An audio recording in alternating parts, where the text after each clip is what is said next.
최고회의 시작하겠습니다. 지난 12일 이재명 대통령은 스스로 환빠라고 선언했습니다. 뒤늦게 대통령실 등에서 구차한 변명을 늘어놓고 있지만 대통령의 주장은 너무나 명확했습니다. 이재명 대통령은 환단 고기는 문헌이 아니냐고 따졌습니다. 환단 고기를 문헌 사료로 인정하라는 것입니다. 고대 역사 연구를 안 하느냐고 따졌습니다. 이미 사이비 역사로 판명된 환단 고기를 고대 역사로 연구하라는 것입니다. 한술 더 떠서 역사를 어떤 시각으로 볼지 근본적 입장 차이가 있는 것 같다고 결론을 내렸습니다. 유사 역사학과 정통 역사학을 같은 수준에 올려놓고 단지 관점의 차이라고 규정한 것입니다. 대통령의 즉흥적 실언이라고 할 수 없습니다. 대한민국 역사를 자신들의 시각에 맞춰 다시 쓰려는 역사 왜곡의 신호탄입니다. 더 나아가 소위 민족사관 추종 학자들을 앞세워 역사학계 주류를 교체하려는 시도라고 할 수 있습니다. 이재명 대통령은 경기지사 시절 허성관 전 장관을 경기연구원장에 임명한 바 있습니다. 유사 역사학을 신봉하며 동북아 역사재단 해체를 주장하는 인물입니다. 이재명 대통령이 여러 차례 칭송했던 이덕일은 환단 고기를 진짜라고 주장하며 정통 역사학을 식민사학이라고 공격하는 인물입니다. 또한 민주당은 대선 직전 전국 역사단체 협의회라는 시민단체와 정책 협약을 맺은 바 있습니다. 정통 역사학을 부정하고 사이비 역사를 주장하여 역사학계의 비판을 받고 있는 단체입니다. 이재명 정권과 유사 역사학의 역사 왜곡 카르텔입니다.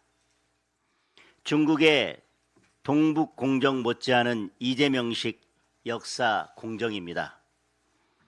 얼마 전에는 이재명 대통령이 직접 나서서 박진경 대령 국가유공자 지성 취소를 지시했습니다. 남로당의 지령을 받은 암살자의 주장을 근거로 이미 국가가 인정한 과거사까지 뒤집겠다는 것입니다. 역사는 특정 진영의 전유물이 될 수 없습니다. 국민의힘은 바른 역사 지키기 TF를 출범시켜 이재명 정권의 역사 왜곡 시도를 막아내겠습니다. 권력이 학문을 겁박하고 가짜가 진짜를 밀어내는 반지성적 역사 왜곡을 단호히 끊어내겠습니다. 우리 경제 전반에 심각한 경고등이 들어오고 있습니다. 어제 원달러 환율이 장중 한때 1,480원을 돌파했습니다. 이대로 가면 연내 1,500원을 넘길 수도 있는 위태로운 상황입니다. 외국인 투자는 급속히 줄어들고 있습니다. 지난 11월 우리 증시의 외국인 순매도액이 13조 원을 넘었습니다. 당장 지난 3일 동안도 2조 원 넘게 빠져나갔습니다. 고환율로 수입 물가가 오르면서 소비자 물가도 급등하고 있습니다. 당장 11월 석유류 가격이 작년 대비 5.9%나 올랐습니다. 환율이 더 오르면 물가는 더 폭등할 수밖에 없습니다. 더욱이 이재명 정권의 실패한 대미 통상 협상으로 내년부터 미국에 매년 200억 달러를 투자해야 합니다. 외환이 더 부족해지고 환율 상승 압박도 더 커질 것입니다. 그런데도 이 정권의 인식은 아니라기만 합니다. 어제 이창용 하는 총재는 위기라 할 수 있는데 전통적인 금융 위기는 아니다라는 이해하기 어려운 답변을 내놓았습니다. 심지어 환율이 절하되면 이익을 보는 분들도 많다며 국민 편가르는 황당한 주장까지 내놓았습니다. 국민을 안심시킬 대책은 없고 변명과 궤변뿐입니다. 집값 폭등도 심각합니다. 서울 아파트값 누적 연간 상승률이 한국 부동산원 통계 집계 이래 최고치인 8.1%를 기록했습니다. 송파구 등 일부 지역은 무려 20% 가까이 올랐습니다. 문재인 정권 기록 8%를 집권 6개월 만에 넘어선 것입니다. 매매, 전세, 월세 모두 폭등하고 있어서 당장 다가오는 신학기 이사철 대란을 염려할 수밖에 없습니다. 그런데도 이재명 대통령은 참 한가합니다. 집값 때문에 욕을 많이 먹는데 대책이 없다. 이 심각한 문제를 남 얘기하듯 말했습니다. 더불어민주당의 주택시장 안정화 TF는 상견례 수준의 첫 회의 이후 사실상 개점 휴업 상태입니다. 위기는 편법으로 극복할 수 없습니다. 과감하게 규제를 풀고 뼈를 깎는 구조조정에 나서서 우리 경제 체질을 근본적으로 개선해야만 위기를 이겨내고 민생을 안정시킬 수 있습니다. 그런데도 제대로 된 대책을 내놓을 생각은 하지 않고 내란몰이, 민노총 하명 정책, 선거용 현금 살포에만 집중한다면 결국 온 국민이 피해자가 되고 나라의 미래까지 어두워질 것입니다. 이제라도 경제정책 방향을 완전히 전환하여 위기를 극복할 올바른 대책을 내놓기를 강력히 촉구합니다.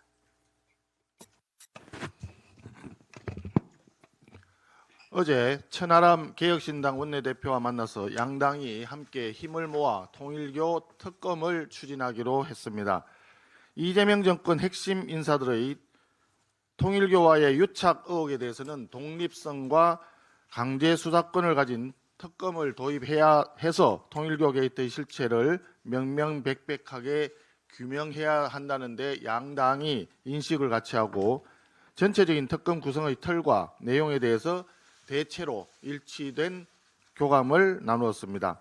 구체적 세부 사항에 대해서는 실무적인 조율을 거쳐서 통일교 게이트 특검법을 지체 없이 발의하도록 하겠습니다. 그런데 어제 민중기 특검이 김기현 전 대표의 국회 사무실과 자택을 압수수색했습니다. 한마디로 최근 통일교 민주당 게이트가 불거지면서 수세에 몰린 민중기 특검이 국면 전환용 물타기이자 야당 망신주기식 압수수색을 강행한 것입니다. 통일교 게이트의 화살이 더불어민주당과 이재명 정권을 향하자 정권의 충견인 민중기 특검이 또다시 야당 핵심 인사를 표적으로 공개적인 이벤트 수사를 연출한 것입니다. 민중기 특검에 대한 특검도 통일교 특검에 이어서 개혁신당과 함께 야당 공조로 조속히 발의하도록 하겠습니다. 마지막으로 더불어민주당에 다시 한번 엄중히 촉구합니다. 대장동 항소 포기 외압 사건 국정조사 즉각 실시하기 바랍니다. 먼저 국정조사를 실시하자고 제안했던 여당이 이제 와서 왜 자꾸 머뭇하는 것입니까? 감출 것이 없다면 또 숨길 것이 없다면 왜 거부를 합니까? 당당하고 떳떳하게 정치할 것을 강력히 촉구합니다. 어제 오전 원달러 환율이 매입 기준 1,538원까지 치솟았고 지금도 1,480원대의 고환율이 이어지고 있습니다. 일시적인 충격이 아니라 일상화된 고환율 위험이 자리를 잡은 것입니다. 그럼에도 불구하고 이재명 정부와 통화당국은 환율이 1,470원 내외에 유지될 경우에 내년도 물가 상승률 전망치는 2.1% 수준이라고 낙관하고 있습니다. 국민이 일상에서 체감하는 생활 물가와는 엄청난 괴리가 있습니다. 가장 직접적으로 체감되는 부담은 100% 수입에 의존하는 에너지 비용입니다. 국제 유가는 알다시피 최근 5년 내 최저치인 배럴당 60달러 수준이지만 국내 에너지 가격은 정반대로 움직이고 있습니다. 지난 11월 기준 휘발유 가격이 리터당 1,718원, 전년 동월 대비 5.5% 상승했습니다. 국민들의 소비 행태도 이에 따라서 많이 바뀌고 있습니다. 예를 하나 들어드리겠습니다. 경부선 만남의 광장 휴게소 주유소는 지난 11월 휘발유 가격이 리터당 1,664원으로 전국 평균보다도 54원 저렴합니다. 11월 이곳의 휘발유 판매량이 전년 동월 대비 13.4% 증가했고 매출도 14.8% 급증했습니다. 고환율과 고유가가 겹치자 국민들이 10원이라도 싼 곳으로 몰릴 수밖에 없는 소비 행태를 나타낼 수밖에 없는 것입니다. 그럼에도 불구하고 이재명 정부는 11월 1일부터 휘발유 유류세 인하율을 10%에서 7%로, 경유, LPG, 부탄가스 인하율을 15%에서 10%로 각각 축소 조정했습니다. 더욱이 보름 뒤면 내년 1월 1일 유류세 인하 조치가 종료될 예정입니다. 이에 따라 국민들의 에너지 부담은 더욱 커질 수밖에 없습니다. 거기에다가 이재명 정권에서는 국민연금과 한국은행 간 달러 스와프를 내년 말까지 연장해서 사실상 전 국민의 노후자금인 국민연금을 환율 방어 수단으로 활용하겠다는 뜻을 나타냈습니다. 이재명 대통령께 강력히 촉구합니다. 국민연금을 동원하는 무책임한 작태를 즉각 중단하십시오. 정부와 통화당국은 본연의 역할로 돌아가서 우선 시장에 과도하게 풀린 유동성을 흡수하고 환율과 금리 불안을 동시에 관리해야 합니다. 고환율로 급증한 에너지 비용 부담을 완화하기 위해 유류세 감면 폭을 즉각 확대하십시오. 국민 부담을 줄일 수 있는 가장 빠르고 직접적인 조치입니다. 지금 이를 외면한다면 에너지 비용 증가는 곧 운송비 상승으로 이어지고 실물 경제 전반에 더 큰 충격을 줄 수밖에 없습니다. 이재명 정권에서는 숫자 노름이나 보여주기식 업무 보고에 매달리지 말고 즉각적인 유류세 인하와 유동성 흡수 조치를 통해서 민생의 고통을 근본적으로 줄여주는 데 모든 정부 역량을 총동원하기 바랍니다. 이상입니다. 예, 최고위원 신동욱입니다. 걸레는 아무리 빨아도 걸레다. 그리고 누더기는 아무리 기워도 누더기다.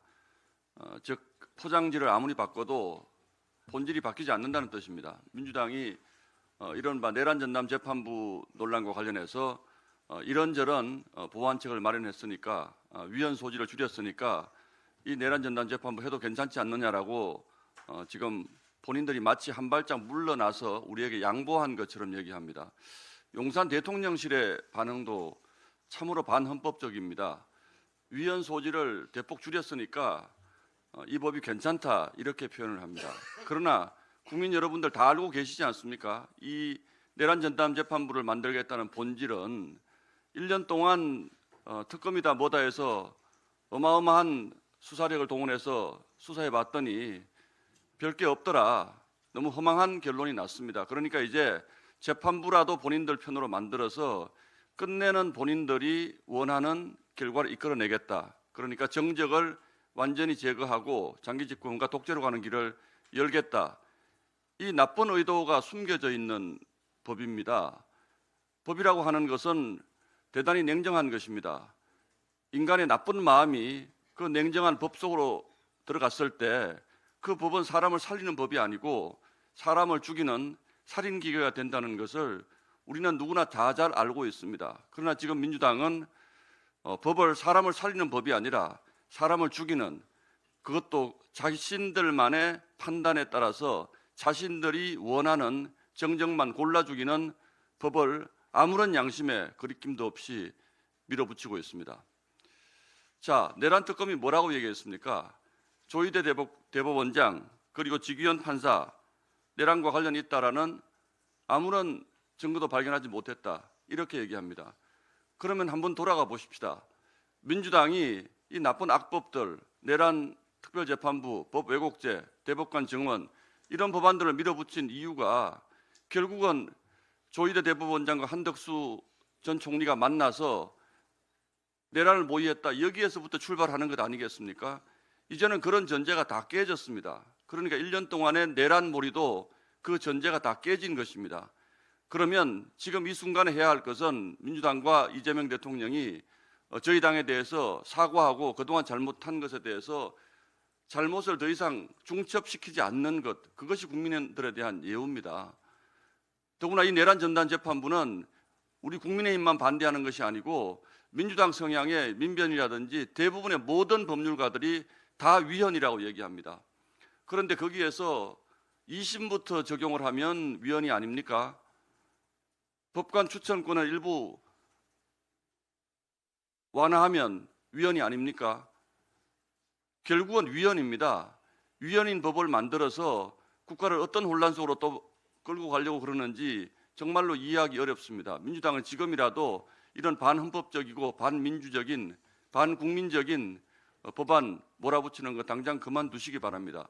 그리고 만약에 내란 전담재판부 만들려고 한다면 똑같은 기준으로 이재명 전담재판부 만들기를 제의합니다. 그럼 저희도 동의하겠습니다.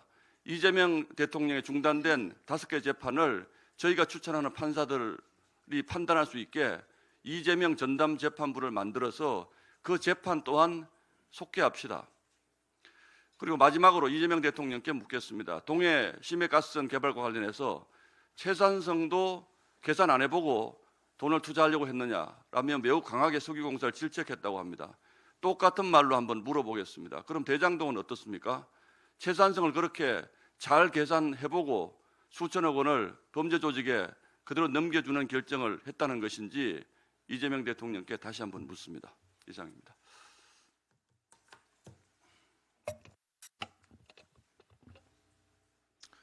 네, 최고위원 김민수입니다.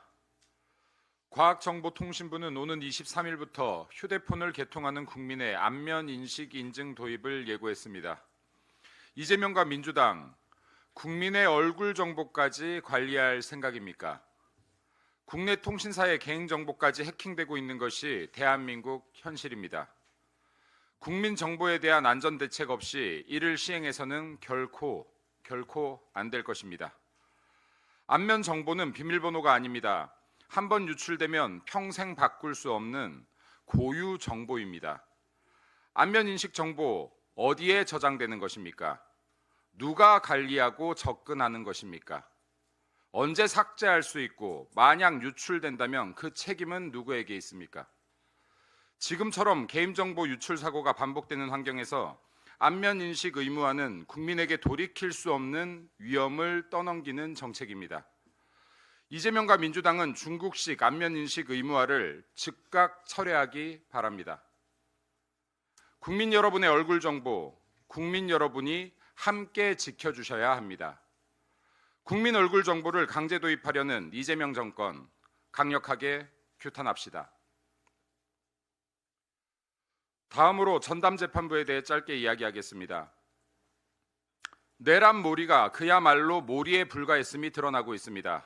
계엄은 내란이 아닙니다. 특정 사안에 대해 사후적으로 전담재판부를 강요하는 것은 위헌입니다. 이는 공정한 재판을 받을 국민 기본권을 침해하는 것입니다. 사건에 따라 권력이 원하는 판결을 내기 위해서 판사를 골라서 되겠습니까? 이재명을 위한 이재명에 의한 재판부라는 의심을 사고 싶지 않다면 민주당은 즉각 전담재판부 논의를 멈추기 바랍니다. 민주당 역시 내란 전담재판부가 위헌이라는 것을 모를 리 있겠습니까? 단지 위헌 법률 심판이 나올 때까지 내란몰이, 내란파리를 하려는 수작 아니겠습니까? 이재명과 민주당의 전담재판부 철회를 강력하게 촉구합니다. 대한민국 국민 그 누구든 법리에 따른 공평한 재판을 받아야 함을 기억하기 바랍니다. 더 이상 대한민국의 헌법을 유린하지 않기를 촉구합니다. 네, 다음으로 대한민국 청년 문제에 대해서 짧게 말씀드리겠습니다. 대한민국 청년 10명 중 3명은 육체적, 정신적 번아웃을 경험한다고 합니다. 청년 자살률이 13년 만에 가장 높은 수치를 기록했습니다. 고시원이나 숙박업소 같은 비주택에 힘들게 살고 있는 청년의 비율이 5.3%까지 치솟고 있습니다. 대한민국 청년들의 가슴 뛰던 꿈은 미래에 대한 불안과 삶의 피로에 치여 산산이 무너지고 있습니다. 그럼에도 이재명과 민주당은 대한민국 청년을 향해 극우, 혐오 낙인만 찍고 있습니다. 지금 필요한 것은 청년들에 대한 악의적인 프레임이 아닙니다. 청년에 대한 투자입니다. 대한민국 미래 청년입니다. 청년에 투자합시다. 끝으로 국민의힘 100만 책임당원 시대가 열렸습니다. 장동혁 지도부 출범 이후 약 20만 명의 당원이 증가 추세를 보이고 있습니다. 보수정당 역사상 첫 돌파입니다. 당원이 존중받는 정당, 당원이 주인인 정당으로 거듭나겠습니다. 당원의 중요성을 모르는 정치가 국민의 중요성인들 알리 만무할 것입니다. 국민 모두가 가족이 되고 싶은 국민의 힘이 되도록 노력하겠습니다. 이상입니다.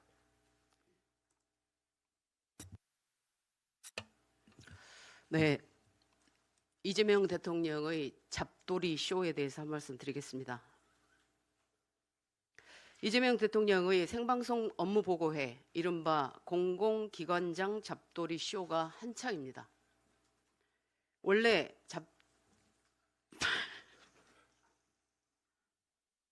죄송합니다. 원래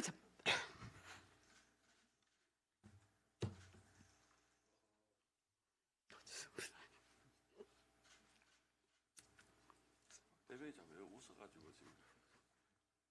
죄송합니다.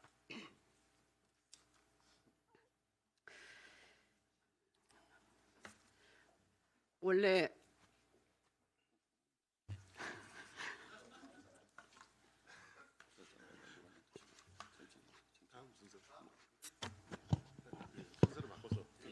중요한 비상 사태가 발생해서 제가 먼저 하도록 하겠습니다.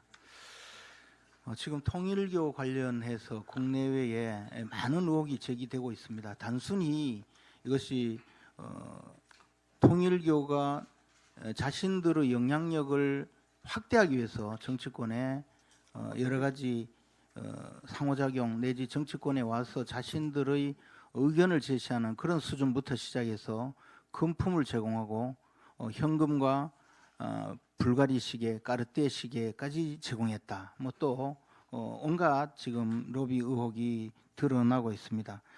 이른바 통일교 게이트 사건입니다. 이 내용은 절대로 그냥 넘어갈 수가 없습니다. 더욱이 지금 국가수사본부에서 수사를 한다고는 하지만 현재 벌어지고 있는 수사의 모습을 보면 절대로 제대로 수사가 이루어지기가 어렵다라고 판단이 됩니다.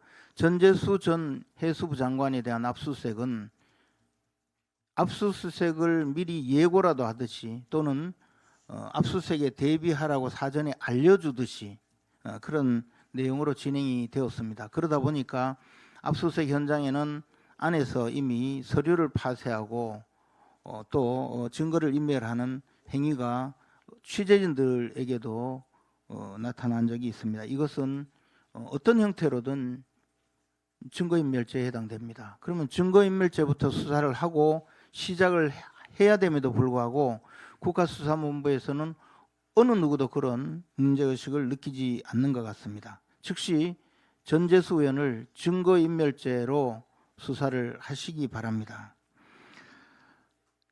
통일교에서 접근한 내용으로 한일 해저 터널을 이야기하고 있습니다. 한일 해저 터널 주장은 상당히 오래 전부터 논란이 되었습니다. 부산과 일본의 하카다를 연결하는 그런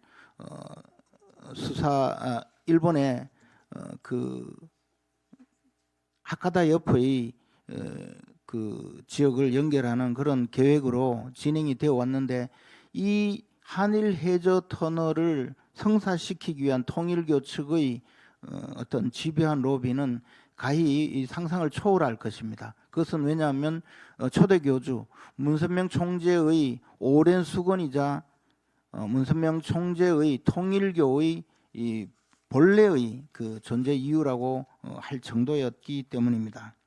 그럼에도 불구하고 지금 전재수 전 해수부 장관에 대한 수사는 이렇게 지지부진한데 도대체 무슨 수사를 믿을 수가 있습니까? 명품 시계는 어디로 갔습니까? 그것은 왜 못 찾습니까? 박지원 의원은 전재수 장관에 대해서 25년 전은 나를 보는 듯하다 이렇게 이야기를 했습니다. 자기가 자신이 주장하는 25년 전이 어떤 사건인지 짐작은 됩니다만은 정확히 25년 전, 지금부터 25년 전 2000년대 초반에 박지원 의원은 현대건설로부터 대북 송금과 150억 원을 받은 혐의의 뇌물죄로 구속되어 실형 3년형을 받은 적이 있습니다. 우리 국민들이 다 기억하듯이 안대를 눈에 차고 휠체어로 병보석으로 석방되어 집으로 돌아온 적이 있습니다. 그로부터 25년 동안 저렇게 쌩쌩하게 날아다니고 있습니다. 그러면 박지원 의원이 이야기한 25년 전의 자신의 모습이 전재수 장관이라고 하면 전재수 장관도 지금 곧 구속된다는 이야기입니까? 그런 의미로 이야기를 한 것이 아니라고 주장을 하겠지만 국가수사본부는 전재수 장관에 대해서 즉시 수사를 확실하게 하기 바랍니다. 거기다가 천정공 보수 또는 비무장지대 개발 로비까지 지금 거론이 되고 있습니다. 이러한 내용에 대해서 반드시 국가수사본부가 수사를 해야 하고 아울러 민주당의 기획 입당한 통일교 신도들을 확인을 해야 합니다. 통일교 신자가 국내에 만여 명 정도라고 하는데 그러면 이 사람들이 국민의힘에 입당했다는 숫자는 확인을 했으면 민주당에 입당한 숫자도 확인을 해야 되지 않겠습니까? 그리고 만약에 이중당직이라면 정당법에 의해 그분들 처벌해야 되지 않겠습니까? 이런 내용도 전부 수사를 하기 바랍니다. 아울러 전재수 장관은 스스로 자신의 혐의에 대해서 숨지만 말고 떳떳하게 이야기를 해야 됩니다. 처음에는 부정한 돈을 받지 않았다고 했다가 두 번째는 금품을 받지 않았다고 하고 시계도 차지 않았다고 했다가 나중에는 받지 않았다고 하는데 통상 범죄자의 진술은 가장 최초의 진술이 훨씬 진실에 부합합니다. 그러므로 전재수 장관과 통일교와 관련된 모든 사건을 특검을 통해서 수사를 하고 그 특검은 반드시 야당에서 지명을 하도록 해야 할 것입니다. 다른 주제로 한마디만 말씀드리겠습니다. 요즘 청년 세대 열심히 일해도 왜 내가 이렇게 가난해지는가? 매년 임금은 오르는데 급여는 오르는데 왜 더 살기가 힘들어지는가? 아마 그런 데 대해서 많은 분들이 저에게 물어왔습니다. 제가 한번 나름대로 추측 겸해서 확인을 해봤습니다. 우리나라의 최저임금은 지속적으로 상승을 해왔습니다. 그런데 그 최저임금을 달러로 환산을 해보니까 지금 이 달러화, 즉 우리나라 환율이 떨어지면서 벌어지고 있는 현상, 이것 때문에 우리 국민 모두가 가난해지고 있다는 사실이 자꾸 드러나고 있습니다. 지난 2020년에 최저임금은 8,590원이었습니다. 이때 환율은 연말 기준 1,181원이었고 이것을 환산하면 최저임금은 7달러 27센트였습니다. 2021년에는 최저임금이 8,720원이었고 연말 기준 달러 환율은 1,145원이었습니다. 최저임금을 달러로 환산하면 7달러 62센트로 올랐습니다. 2022년에는 최저임금이 9,160원이었고 달러 환율은 1,292원이었습니다. 달러로 환산한 최저임금은 7달러 10센트로 줄어들었습니다. 2023년에는 최저임금이 9,620원이었고 달러 환율은 1,307원이었습니다. 달러로 환산한 최저임금은 7달러 36센트였습니다. 2024년에 최저임금은 9,860원이었고 최저임금은 달러로 환산하면 7달러 23센트로 뒷걸음질을 했습니다. 2025년 금년에는 드디어 최저임금이 1030원으로 10,000원을 초과했습니다. 그러나 달러 환율을 오늘 현재 1,472원으로 환산한 결과 6달러 82센트로 한참 뒤로 물러났습니다. 그런데 달러화의 구매력이나 국제 가치를 따지면 그동안에 2020년부터 지금까지 달러화는 엄청나게 미국에서 통화 증발을 해서 거의 30% 정도의 구매력 저하가 있다고 알려지고 있습니다. 이렇다면 우리나라 돈으로 환산한 최저임금이 비록 10,000원을 넘어갔지만 달러로 환산해도 7달러 27센트에서 6달러 82센트로 뒷걸음질 한 데다가 달러화의 가치 이 자체도 구매력 기준 30% 저하됐다면 어디에 가서 이 소득 실질 소득 감소를 보상을 받겠습니까? 그만큼 우리 돈의 가치가 떨어지면서 국민들이 희망을 잃어가고 있다는 사실, 이재명 정권은 이 사실을 분명히 알아주기 바랍니다. 네, 송구합니다. 이재명 대통령의 생방송 업무보고회, 이른바 공공기관장 잡돌이 쇼가 한창입니다.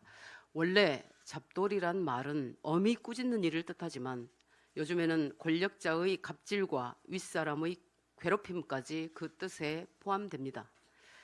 많은 국민이 대통령 업무보고에서 기대했던 것은 대통령이 말한 대로 넷플릭스보다 재미있는 볼거리보다는 대선 공약과 국정 과제를 어떻게 구현해 나갈 것인지, 대통령이 장관 및 고위 공무원들과 토론하는 모습이었을 것입니다. 그러나 실상은 취임한 지 1년도 안 된 대통령이 세상만사 모든 부처 업무를 다 알고 있는 신이 되어서 공무원이나 공공기관장에게 즉석 퀴즈를 내고 못 맞히면 공개적으로 모욕하고 조롱하는 예능 프로로 변질되었습니다. 전 정부에서 임명된 정치인 출신 기관장을 폄훼하거나 야권에서 추진하는 정책을 깔아뭉개는 정치의 장으로 만들었습니다.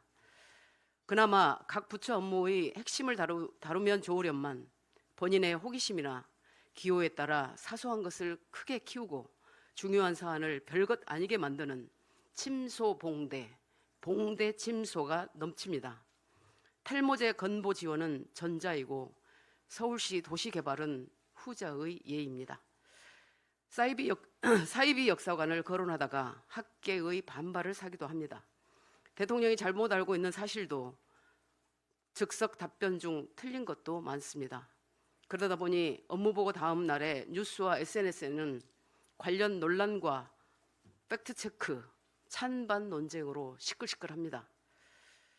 공직기강이나 정직함을 강조할 때는 실소가 나옵니다.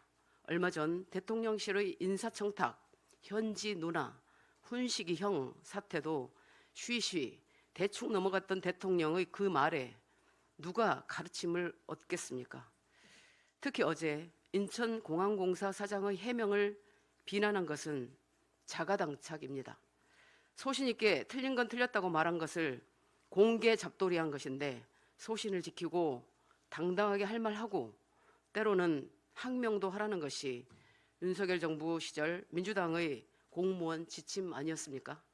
그 모든 원칙이 왜 이재명 민주당 앞에서는 사라지는 겁니까? 언행일치가 안 되면 그 어떤 가르침도 충고도 부질없습니다. 이 지점에서 저는 진솔하게 저를 마주하기도 합니다. 우리 국민의힘이 이재명 민주당의 민주주의를 지켜라, 반대에 귀를 열어라, 다양성을 존중해라, 야당을 인정해라, 협치하고 대화해라, 일방 독주하지 마라, 이렇게 주장하고 비판하고 견제하려면 우리부터, 아니 제 자신부터 반대에 관대하고 다양성을 존중해야 한다고 다짐합니다. 이재명 민주당 공격 우리가 제대로 확실히 하려면 우리 국민의힘이 민주당보다 국민의 신뢰를 훨씬 더 받아야 합니다. 그 첫 번째가 언행일치이고 당내 화합입니다. 이상입니다. 정연 최고위원 우재준입니다. 연일 대통령 공개 업무 보고가 화제가 되고 있습니다. 일부 부적절한 발언 논란도 있었지만 국정 운영 과정을 국민 앞에 공개한다는 점에서 분명한 장점도 있다고 생각합니다. 그렇기에 한 가지 제안을 드립니다. 이재명 대통령님, 다음 국회 대정부 질의에 직접 출석해 보시는 것은 어떻습니까? 행정부 수장으로서 국회로부터 정부 운영 전반에 대해 질의를 직접 받아보시는 것도 국정 투명성을 보여주는 중요한 계기가 될 것 같습니다. 비록 김현지 비서관께서는 국정감사에 출석하지 않았지만 대통령께서는 지속적으로 투명한 국정 운영을 강조해 오신 만큼 이번 제안에도 흔쾌히 응해 주시리라 생각합니다. 지난 15일 민주주의 및 사회정의, 남북 간 평화협력 및 실용외교 등 총 7개 분야에 대해 국무총리에게 자문하기 위한 국무총리 직속 사회대개혁위원회가 출범했습니다. 자문위원회란 조직 전체에 대한 자문을 목적으로 설치되는 일종의 참모기관으로 위원회의 결정이 정책적 영향력을 가지고 있어 역할이 중대합니다. 그럼에도 사회 대개혁위원회의 경우 참모기관이라는 전제가 무색할 정도로 조직 출범 과정부터 구성 자체까지 심각한 편향성을 띠고 있습니다. 민관위원 43명은 진보당, 기본소득당, 사회민주당, 민주노총 민주노동연구원, 한국노총 공공연대노련, 환경운동연합 등의 관계자로 구성되었는데 이들은 모두 지난 21대 대통령 선거 당시 이재명 후보를 광장 대선 후보로 지지했던 조직입니다. 이재명 대통령은 보훈 활동을 숨길 생각도 없는 것입니까? 이재명 정부는 출범과 동시에 사법연수원 동기이자 대북송금 변호인으로 활동했던 이찬진 변호사를 금융감독원장으로 임명하더니 국민에게 돌아가야 할 7,400억 원의 피해액을 대장동 범죄 일당에게 고스란히 안겨준 박철우 반부패 부장은 서울중앙지검장으로 파격 승진시키고 본인을 지지하고 지원했던 민노총에 51억 전세 보증금까지 밀어주고 있습니다. 이제는 자문위원회까지 신설해가며 국민 혈세로 지지 세력 활동까지 지원해 주려는 속셈 아닙니까? 더욱 심각한 것은 사회대개혁위원회 민간위원 46명 중 23명이 국가보안법 폐지에 찬성하고 있으며 위원장을 맡은 박석원 한국진보연대 대표 역시 과거 한미 FTA 저지운동, 국가보안법 폐지운동 등을 주도한 인물이라는 것입니다. 국가안보와 미래에 대한 진지한 고민은커녕 친북, 반미 성향을 강하게 띤 인물에게 대한민국 개혁의 스피커 역할을 주는 것이 맞습니까? 민주노총 간부가 북한의 지령을 받아 간첩 활동을 했다는 이유로 각각 징역 9년 6개월과 3년형을 받은 지 채 3개월도 지나지 않았습니다. 정부 조직이 정치 편향적 인사, 종북 인사로 얼룩져 운영된다면 중립적인 정책 논의는 절대 이루어질 수 없을 것입니다. 이대로라면 사회대개혁위원회가 아니라 종북위원회로 명칭을 바꾸는 것이 더 적합해 보입니다. 이상입니다.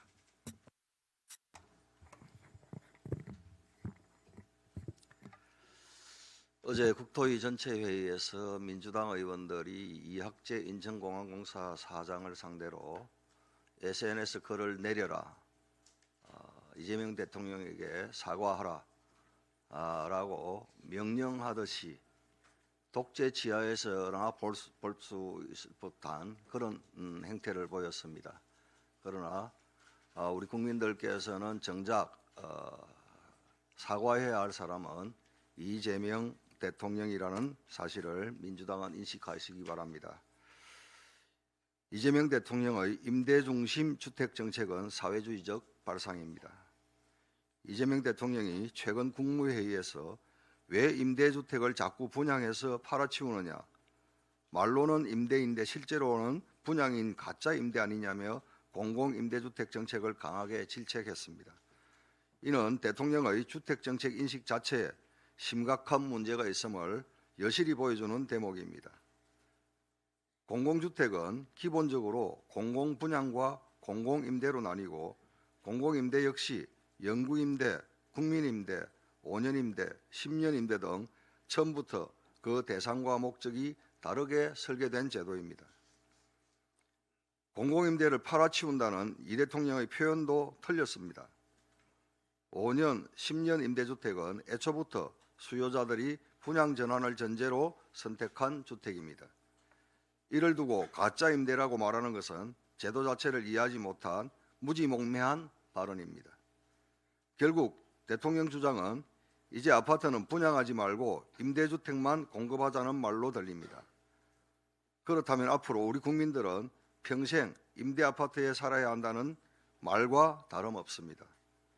더 현실적인 문제도 질문해 보겠습니다. 대통령의 말대로 LH가 과연 30평대 민영 수준의 임대주택을 충분한 물량으로 지속적으로 공급할 수 있다고 봅니까?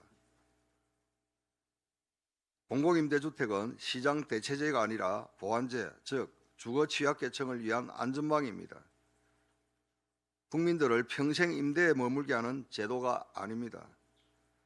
대통령의 논리대로라면 집은 국가가 소유하고 국민은 임대로 살자, 즉 바로 사회주의식 모델로 가자는 주장 아닌가요?